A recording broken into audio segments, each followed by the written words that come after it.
Hello, and welcome to the Inside the Orange podcast.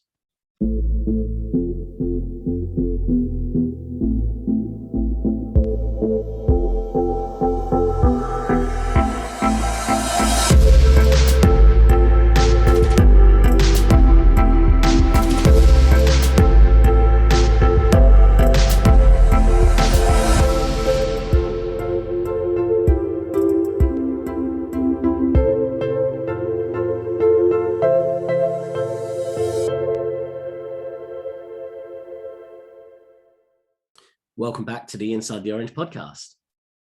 Firstly, thanks to everyone who listened to last week's episode with Dr. Denny Coates, and to Denny himself for coming on and talking about his book, Connect with Your Kid, and his other work that he's doing. If you did miss the episode, there will be links in the description and show notes so you can go back and find them. My guest today is someone that I've known for over 10 years. He gave me my first leadership role in an organisation we worked at.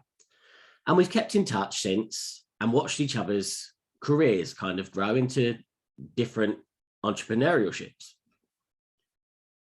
Mine being the podcast and his being the Contemporary Leader. His name's Chris Webb.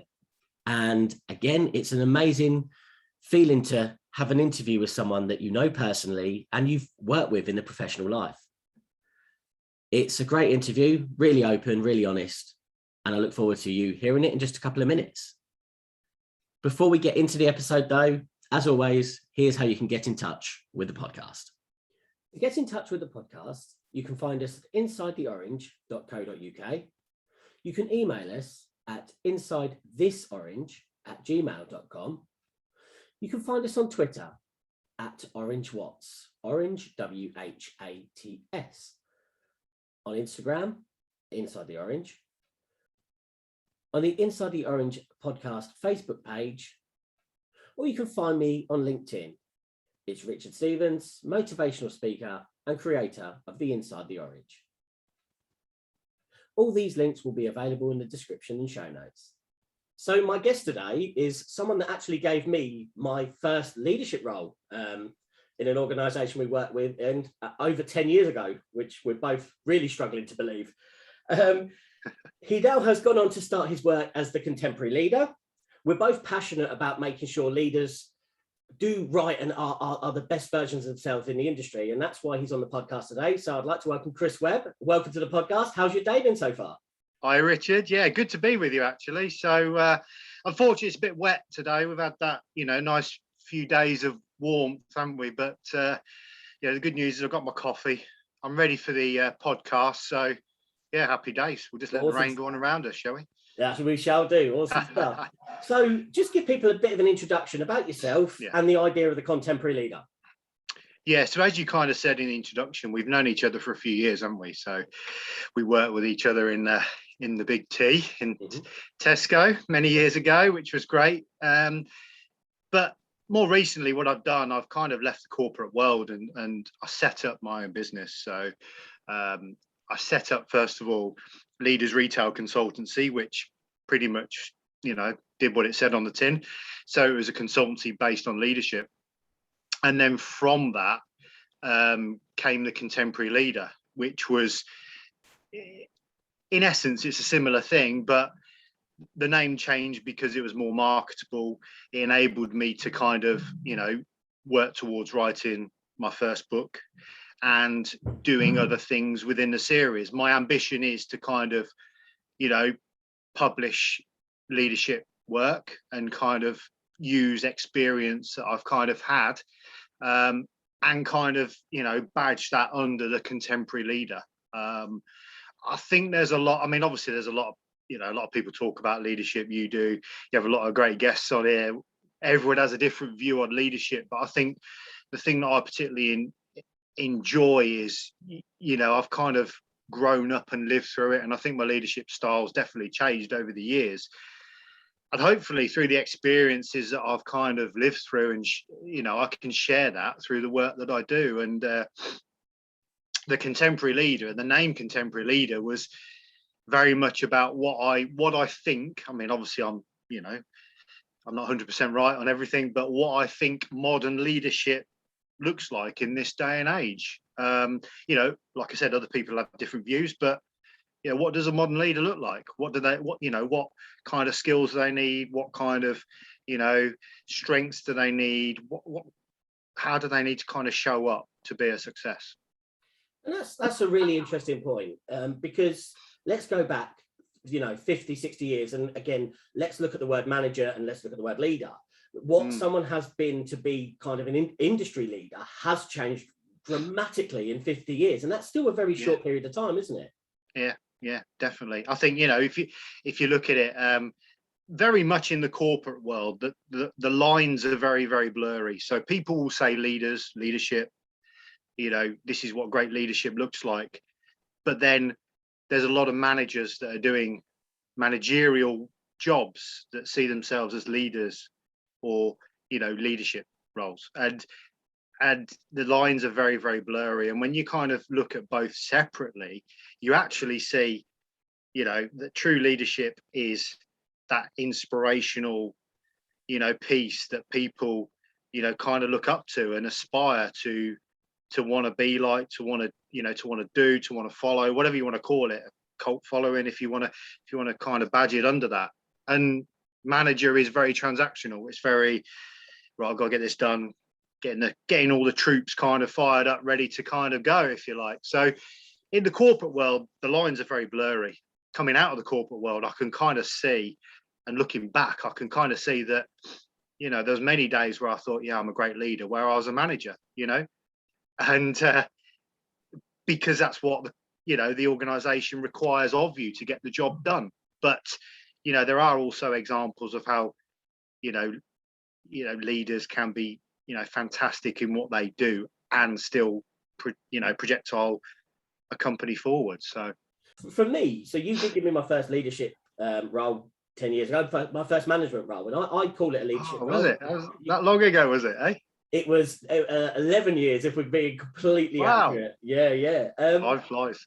So you did put on it there. Do you think you've changed much in the last 10 years? Because I know I am a completely different person. How have you changed? How would you say you've changed? Massively changed, Rich. Absolutely massively changed. So if I think back to what I was like as, I want to call it a junior manager, if that's what you want to call it, or, a young store manager, young area manager, whatever it is, back in the day, I don't know whether this is the right kind of word, but I was corporatized, I was kind of like, badged up. You could probably have stamped a T on me or the company I was working for, and then kind of gone, right, there you go, off you go. And it's very much a lot along the lines of, following the company mantle, values, etc., etc., etc. Now, as I've got older, I've realized that all the culture, the values, what the company sets out to do is not always 100% right. Not everything is always going to be linking up with the values you personally believe in. So, but back in the day when you first worked for me, then I would kind of think, well, this is how we should do it. So this is how I've got to be. And I think back to my leadership style, it was very probably authoritative. I'd probably guess, maybe, into the detail, I wanted to know the ins and outs of everything, didn't I? You can remember that. So, was this, which is good. But, if you're aspiring, in my view, to be that kind of leader that kind of steps back and has that visionary output, then you can't be too much into the minutiae and the detail. And that's kind of what it's taught me, really. Over the years, as I've kind of progressed, I've learned probably more to step back and to switch more into that coaching side and ask the questions. Yes, it does take longer to get to the answer, but you're developing someone as you're doing it, and, it can get a bit frustrating sometimes, maybe, but you are developing someone. And you're kind of, you're moving towards like creating a better future and a better kind of outcome, because the person is probably going to do it off their own back rather than being told to do it. And I think that was kind of where I was at when we first probably met. That that's a very honest answer, and I appreciate that, because, you know, sometimes it is hard to kind of look back, but obviously the only person that you are up against in this world is yourself. You know, you make the decisions that you make for the right of yourself, and at the time, you know, they were the right decisions. We've kept together and kept a great friendship and a great kind of connection with LinkedIn and things like that, because we kind of understand each other. People go through journeys, people go through things, but actually having that honesty there and just saying, look, you know, maybe it wasn't the right thing to do, but you wouldn't be where you are now without having to live that journey, would you? So you've got to kind of, you've got to embrace it and understand it. And you know, hats off to you. And as I say, we still sit here today. You know, I'm not throwing daggers at you through the screen, and you're not doing it to me. So something's gone right. I think the important thing to note as well, Richard, is that there's loads of people on the internet, there's loads of people on LinkedIn that have leadership in their title. They do various different things around, you know, with leadership, you know, whether it's a speaker, whether it's a coach, whatever, I don't know, whatever. I think the important thing to remember is everyone who, when you read someone's profile on LinkedIn, they all look like the expert. They know leadership. You know, this is like the guru of, you know, everything. You know, they know the whole lot. Well, you know, it doesn't start off like that. You know, no one is the finished article. No one is the polished article. You know, someone has to start somewhere. And I think it's, you know, I wanted to share that because, yes, I made mistakes. You know, I made a lot of mistakes. There's ways that I've led my teams and managed my teams I wouldn't do again. There's things I've said I wouldn't say again. There's things I've done I wouldn't do again. But if you don't do that, you don't learn, do you? You don't learn, you don't adapt, you don't change. So for someone to turn up and go, yeah, I'm perfect, I'm a great leader, you know, I'm visionary, yeah, you know, I coach my teams, I ask the right questions, all this kind of stuff, you know, it's a load of rubbish, to be honest. I think, you know, if you haven't been through that, you can't talk about it. And that's why I enjoy doing what I do now, because I feel I've had a bit of experience probably doing it the wrong way, maybe winding people up a little bit in terms of my style in the past, but then understanding why, you know, and doing something about it, and trying then to share my experience later on as I get a bit older and lose more hair. Well, it doesn't look like you've lost much since I worked with you. That's what I'm going to say. So, I think the beard's got a bit grey. So, you know, we're going to get to, there's an interesting point you put there, the word why. We're going to get to that shortly, because you know the podcast, you know who I'm a massive fan of. We will get to that. Yeah. But one of the things that you did say in your kind of profile of yourself as a manager was your attention to detail, which I can sit here and categorically agree. Your attention to detail was almost laser focused. You had a RoboCop-esque vision that you could see when something didn't look right. Do you still have that, or have you had to kind of surrender that for the Contemporary Leader? How does that? I think I've still got it. I think you would probably say, probably the best word to describe it is it's diluted. I think the previous corporate role I had before I started my own business, I think I had to dilute it a lot more to get the best out of my team. And I learned that by obviously everything I've done in the past. So, you know, working in retail, you've got to have an eye for detail. You know, it's an old adage, isn't it? Retail is detail. Yeah. Well, it is true, but you can be over the top, and you can be too far the other way. You've got to find that perfect balance, really. You know, you've got to flip your style. You know, you've got to use that situational leadership, because if you sit too much in the coaching style, you could potentially wait too long. You know, business is quite fast paced. Whereas if you go too far to maybe an autocratic style, you know, you're going to turn everybody off and people are not going to follow you. So, you know, what I've learned over the years is you've got to be able to flip, and you've got to be intelligent enough to understand when to use the right style and when to turn it on, when to turn it off, you know. And I think that's kind of what I've done with the detail, really, you know, when to kind of really turn it on and when to turn it off. You know, I think to use an example, if you're going to go into work in the morning and you genuinely know, because I know we've probably had these conversations in the past, but your night team's done the best they can, they've worked really, really hard, and then you're going to go and find like 5 missing labels, you're probably on a different planet. And I know I used to do that back in the day, but you know, but you're probably on a bit of a different planet, because actually they work really hard for you. Are they really going to want to listen to that? No, they're not. So I think you learn, don't you? You learn through the years. So, understand when it's the right time to do it and when it's not. And that's kind of what I've learned, I think. No, and again, I appreciate the honesty. And again, this wasn't a thing of, right, I've got him 10 years later, let's put him to the cut, let's put him on the cards. No, it's really important. It's really nice to hear you develop your growth, and obviously that leads us to the Contemporary Leader. So there is eventually going to be a book, isn't there? That's in the process of writing. So let's get on to now. So tell us about the book. What can we expect from your work? Yeah, I mean, what I've tried to do, what I thought about first of all when I started the Contemporary Leader was writing, a full book around fundamentally what I see as modern leadership.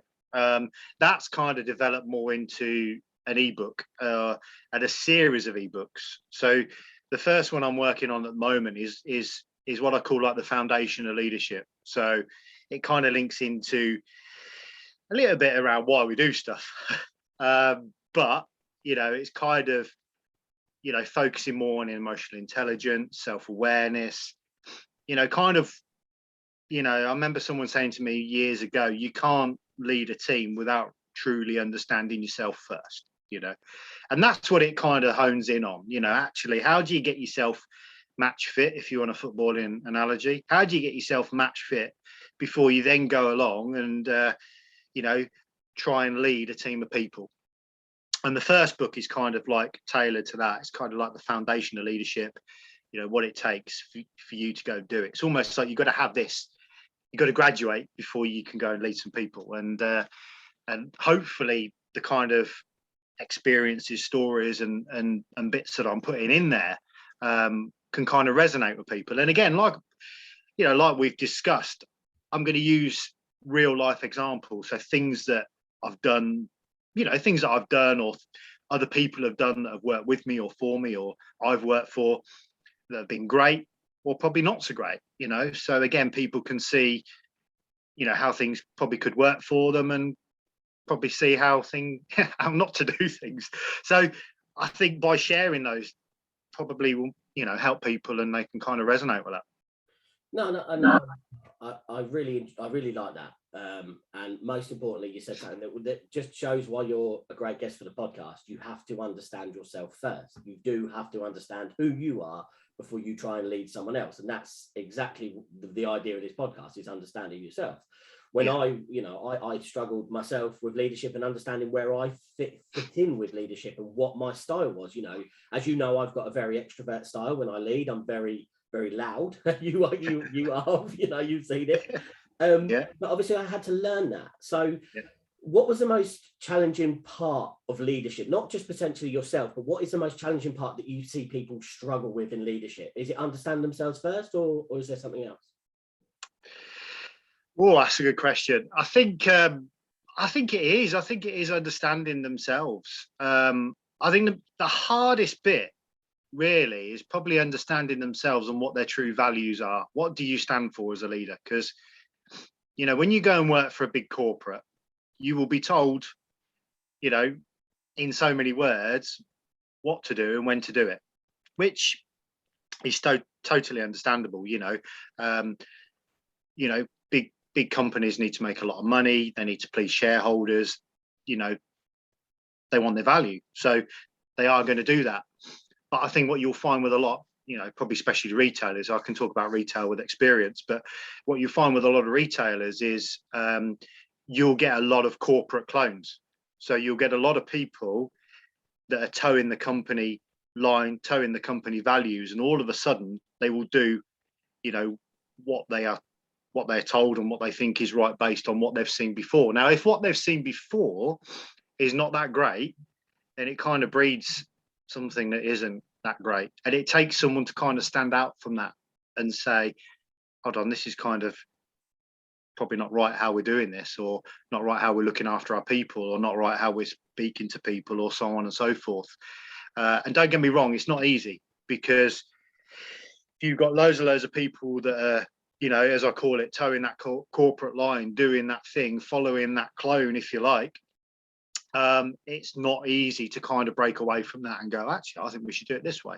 Because a lot of people look at you and go, what planet is he on, or she on?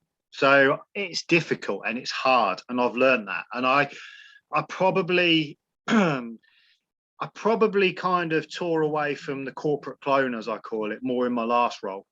And I went into work rather so before I probably went into work thinking, right, got to get this done, got to get that done, got to deliver, deliver. I think, I went into work saying I've got to deliver the results, but it was more along the lines of people first. Right, what's right for my team? What's right for the people? And sometimes, unfortunately, that did clash with my boss, that did clash with other bosses. But then I kind of thought to myself, what are my values? What do I believe in? This doesn't seem right to what I believe in. And I'd never done that before. Maybe it's because of, I don't know, lack of experience. Before I always went with, okay, I'm going to do this. And then I thought, I didn't kind of think of the consequence, if you see what I mean. Whereas more recently, it's, no, it doesn't sit with my values, so I'm going to do it this way. And yeah, you have to be prepared for the consequence of that. You have to be prepared to stand out. You have to be prepared to defend yourself if you're going to go in tune with your own values. But that is definitely the hardest thing when I'm looking at through corporate leadership. People are kind of, being led to do what is right. To break away from that is massively difficult.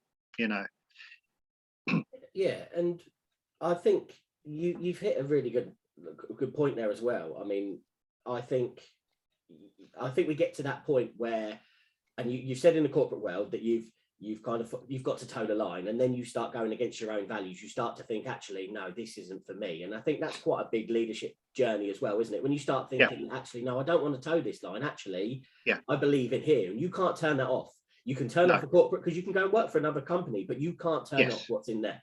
Is that fair? No, you're right. You're right. And I think the thing is, people will have values. People will agree or disagree because what you hear is and I used to hear this a lot as store managers, and I was part of it as well. So, there might be something said or something done, and you'd have a conversation with your mate down the road, and you'd whine about it or whinge about it, which is, do you know what I mean? That is your inner values and inner compass going, I don't really agree with this, but I'm not going to say anything about it. I'm just going to do it. And, don't get me wrong. And what I'm not saying is you go out there and you be a maverick and you just get the rule book, rip it up and just do whatever you want, because that's not what it's about. It's fundamentally about doing the right thing for the people that you lead. I do honestly think as well, Rich, that a lot of senior leaders, directors, executives have got more to do. I think they need to take more onus, because I don't think they take this seriously, which doesn't help, people like ourselves in the corporate world. I think there's more that people can do to kind of, role model it, if you like. And it doesn't happen a lot, especially out of all the retailers. There's probably one person that I thought done it well, but currently there isn't many that do and role model true leadership through their teams. Don't get me wrong, they'll say it and they'll give you courses and they'll teach you on, what great leadership looks like. But when, the chips are down, it doesn't happen. And you just touched on it there, as you said, there are some people that did it well. So who do you rate as the best leader that there has been or is still out there? Are you happy to throw that name out? Yeah. Well, I'll talk about him now. So I think the best leader I've ever worked for, and you'll know this guy, is Sir Terry Leahy. And he is, in my own opinion, he kind of like epitomizes everything that I've kind of just the opposite of just what I've just said. So in terms of being a great leader, when he led Tesco back 10, 12 years ago, whenever it was, the guy was great. The reason the guy was great was, if I think back to a visit, when we was in Milton Keynes together, he visited us just before Christmas. I think it might have been the time when he brought Dobby's garden centres, because I remember getting the phone call and someone saying, Terry's reading the newspaper at the front. I went, oh, okay, I better go to see him. So I went down to see him. First of all, he wanted to look at some adverts that he'd paid for, and didn't think they were great. And he asked my opinion. And then he just said, oh, by the way, I brought a garden centre, as you do. And but the experience, the visit, walking around the shop floor was like, I'd never experienced it before, ever. It was very much that, tell me about this. How he said to me, how's your business? And I'm like, well, it's your business. No. How's your business? Talk me through your business. Is there anything that I can help you with? And I wasn't used to this style of questioning from a senior leader, well, from the boss, from the big boss. And it was refreshing. But I think that was great. But the thing that really hit the nail on the head for me was, bearing in mind, he'd probably met me a couple of times in store. I then saw him on a couple of occasions when he'd left Tesco and I'd left Tesco. I saw him once in Heathrow Airport. I think I was going on holiday and he was coming back from somewhere. And he obviously didn't remember my name, but he remembered me and acknowledged me, which I thought was great because he didn't have to. And then when I was working for another business, I was doing a one-to-one, as I like one-to-ones in a coffee shop. I like coffee as well. So and he turned up and he looked at me as if to say, I recognise you. Looked at me again, and then come over and had a chat. And I just thought, it's that kind of that personal kind of, I know this guy. I don't really know who he is, but I'm going to go and say hello, which I thought was fantastic. And I've never experienced that. I've met a lot of senior leaders, met a lot of directors. Never felt like that. And because of that, even though I don't work for him and haven't seen him for years, I still feel loyalty to him. So, if he was to phone me up today and ask me, would I do this, that, or the other, I'd probably go, yeah, absolutely. I'd support you with it, Yes. But it's all those skills, isn't it? As a great leader, when you think about it, he remembered me as a person, very humble, very down to earth. He didn't kind of show up on the fact that he was, the CEO of Tesco. It just was great. And people, as you remember, Tesco, I think at the time he was running it, got to about second or third biggest in the world, didn't it? It was, and people would follow. So he was probably the best example that I could share of someone that, I'd follow, and the reasons why. And I think you kind of alluded to it. Think how many people he met when he was, and this is before, obviously, the first economic crisis. So when there was still a lot of people working in the business and a lot of he met a lot of people. But to even acknowledge that and remember that is a skill, isn't it? And that's something we all want. Yeah, it is. It is. The thing is, it's the one key thing I've learned over the years is it's all about people. And you probably think, well, why didn't you learn that like when you first started? Well, I did, but the thing is, you don't realize it until you really realize it, if that makes sense. Leadership is about people. It's about the people you serve, your customer, and it's the people that you lead, your teams. And it's as simple as that, and if you look after them, and it's real simple stuff, but if you look after them, you make sure they got something to eat, you make sure they're happy, you talk to them, you look after their well-being, their mental health, etc. The list goes on. But if you look after those key things, then you're going to be successful. And that's probably the most simplistic way I could describe it. But if you start thinking of people first, you're not going to go far wrong. That's a fantastic point to finish on, like to finish that part of the segment on, and I totally agree, honestly. I could talk to you for ages, and we've still got a bit more to cover. We reconnected properly. You started listening. You listened to podcasts, which I'm over the moon. You actually sent me a message when I finished season 2 and went, "What am I going to listen to now?" Which I tell people every time I'm asked, "Why do you podcast?" I give that as a reason now. I say when people message and say, what am I going to listen to at the gym? I'm your gym buddy. I'm spotting you when you are. Yeah, realizing yeah. this chubby old dude. But we really have a kind of connection, and what I liked with your LinkedIn stuff was through Simon Sinek, or Simon Sinek, however you pronounce it. I talk about him for days on here. You mentioned why earlier. Why does he resonate with you? I think the beauty of Simon, I think, has a couple of things really. Is is wrote quite a bit of decent stuff. So, you know, when you read his books, you can really resonate with it. And I think, you know, again, when you read it, there's a lot of experience and stories in there, isn't there? You know, so when he writes a lot of stuff and kind of, you know, explains it in a lot of detail, whereas a lot of people in, you know, when they're writing, when they've done similar types of things, don't do that to the level he does. I think the other thing that kind of was great to see, I saw him live in London. I saw it. I thought it was fantastic. The way he kind of engaged the audience was unbelievable.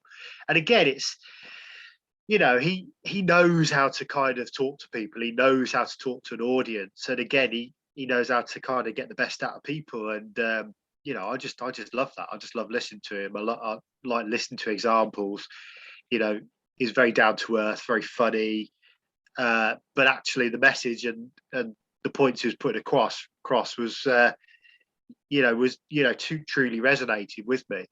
I think the thing is, he is very deep in what he does. He wants to understand why things happen and why people do stuff, you know, which is brilliant, isn't it? You know, you're not going to be able to get to the root cause of something if you don't know why. So, and I think that's kind of where it all started with me, you know, and just, you know, simply looking at the golden circle, it was just totally resonates.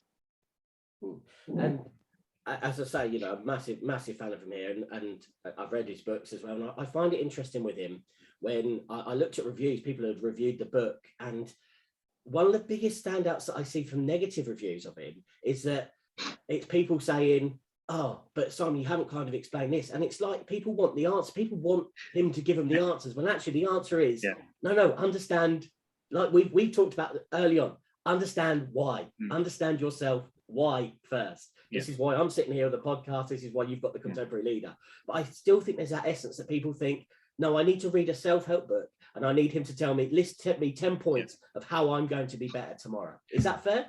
But that's exactly what we spoke about at the start, isn't it? That's the transactional managerial side. You know, tell me what to do and when to do it. Tell me when to go for my tea break and I'll go. Tell me when I need to do this and I'll go and do it.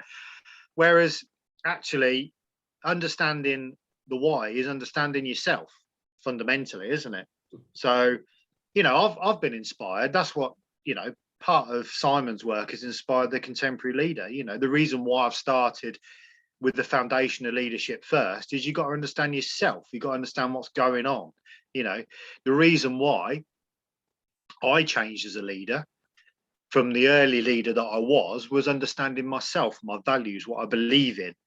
I kind of realized that, you know, people are absolutely important to what I do. So a lot of that stuff is, someone hasn't gone to me, Chris, you need to go and do that. You need to understand yourself. You need to have your own set of values.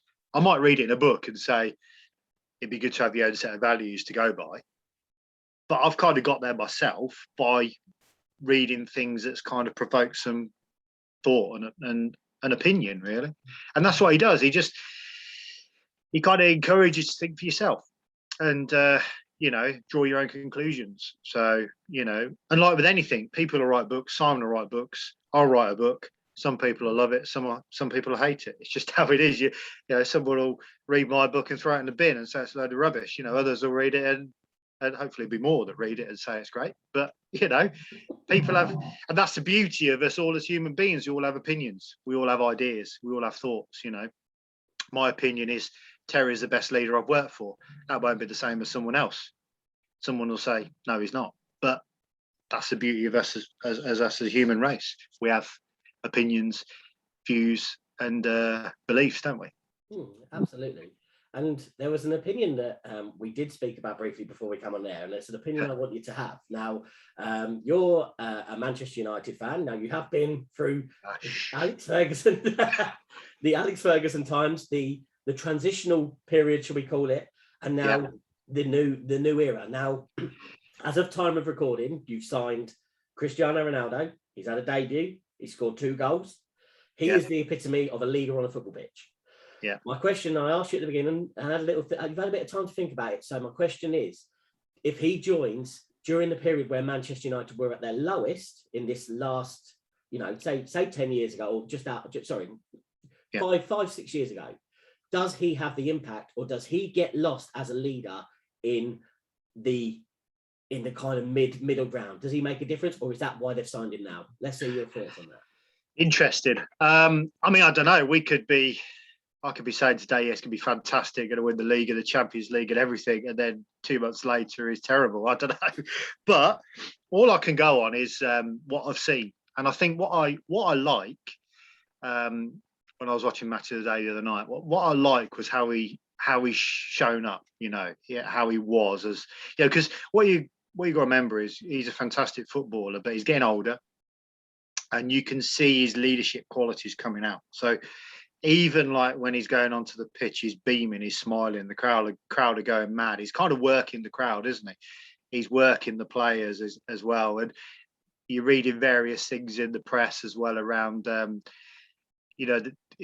think I read yesterday he's not having dessert or something, or after a meal, and none of the other players had dessert. So I think it could be that positive sort of thing where people are feeding off his leadership skills and his qualities, and it might help the younger players of the squad kind of flourish.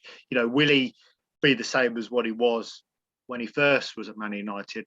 I don't know, probably not. He's probably getting too old for that. I don't know. He may be brilliant. I'm not sure, but he's going to have an impact. And that's what great leaders do. They have an impact. They have a gravitas, they have an aura. They know how to kind of work the crowd. They know how to kind of, show up when they're being interviewed. It's just all little tiny things that all point to the right direction. How he's, all the pictures of him in the press, how he's smiling, and the way he's holding himself, his confidence, and when you look at the background behind him, you just see the crowd going wild because he's working them. And it's you can kind of transmit those qualities into any walk of life, really, can't you? Someone who is a successful leader, will work the teams, will kind of, will fire them up to kind of, do things they probably wouldn't have done before. You never know. He might, if he does get injured or something might happen, the team still might do really, really well because he'll be there watching them and part of the scene. So, and what you got to remember, as a great leader, it's not all about the leader leading from the front and doing it all, is it? It can be about them showing up but standing back and giving them direction. So interesting. We'll see what happens. I'll probably get relegated. So I did say the part of the question was, would it have made a difference if he signed in the middle? But do you think that's where Man United have done well with the transfer? Is actually this is the right time to have him? Maybe 5 years ago wouldn't have been the right time for Ronaldo. Come and solve our problems. Is it a good piece of business by United then that they've actually signed him when he's probably best for leadership value? Yeah, I think so. And I think this will be his last club as well. So he's not going to want to go out on a low, is he? Ronaldo is, he's just so careful at everything in terms of like his fitness, what he eats, everything he does. So he's not going to want to go out under a cloud. He's going to want to go out with like fireworks. So he's thought about this carefully. You don't go somewhere. Someone like him doesn't go somewhere to do nothing. He's gone there to win stuff. So I think it's quite a shrewd move and quite an interesting one. So yeah, I think definitely something to watch. No, so I always find it so frustrating and hard to think that he's the same age as me and he looks like he's been sculpted, and I just look like I'm the leftover clay of what made Ronaldo. Like literally, just that will make that as well. And that's me. When you see this chiseled, like 36-year-old, and then you see this dumpy little 36-year-old. That's where the universe works, mate. That's the yin and the yang. Well, that's it. I mean, that takes commitment, doesn't it? Because I mean, I've been going to the gym for years, but I'm getting on now, over my 40s, and it's hard work as you get older to try and keep in shape. So, it gets even harder. So for him to kind of still keep that is you just show he's got a determination, and he's very, very clear on what he wants to do. So, that'll take him a long, long way, definitely. No, definitely. So a couple of questions left. So I want to kind of take you back. So you are the contemporary leader. So you are, and from the retail the leadership consultancy, you are asked to help you whenever you want, from a period of time that you would have found that you would have wanted that help. Yep. What do you say to your younger version of yourself? If you could sit here now with all those years of experience above you, how do you help you X amount of years ago? I think if I was to talk to the younger version of myself, it would be pretty much like I said earlier, be yourself, be you. Know what your values are, know what you stand for, and do the right thing. There's times where in my younger days, I've probably done what I think people want me to do. Whereas very recently, I do what I think's right for my team and my people and the people that I serve. So that would be it. And, I'm hoping that the contemporary leader can be helpful to, to a whole range of leaders, whether it's someone that's been a leader for years or someone that's just starting out. But I think what I'm trying to kind of achieve with it is that kind of thing, be yourself, do the right thing for your team. And, then you will be successful. Definitely. Awesome. Great answer. And where do you want to be in 5, 10 and 15 years? And the contemporary leader, where is it? I think it's, I enjoy doing what I do now. I enjoy writing about leadership. I enjoy experience sharing. When I first started out with the business, I wanted to be I wanted to kind of go more along the lines of executive coaching. Don't get me wrong, I enjoy coaching people, but I enjoy probably writing more. So I think as I progress, in the next few years, I want to be really, really good in that space, be recognized that, I write decent books, leadership books, decent articles, and so on and so forth. And I suppose for me, if I do that, then I'm going to be happy because I know I enjoy doing that. And that's what I'm looking for, really. If I can pass on experience and skills that I've learned to other people and they can use it and it helps them, then so be it, That's good.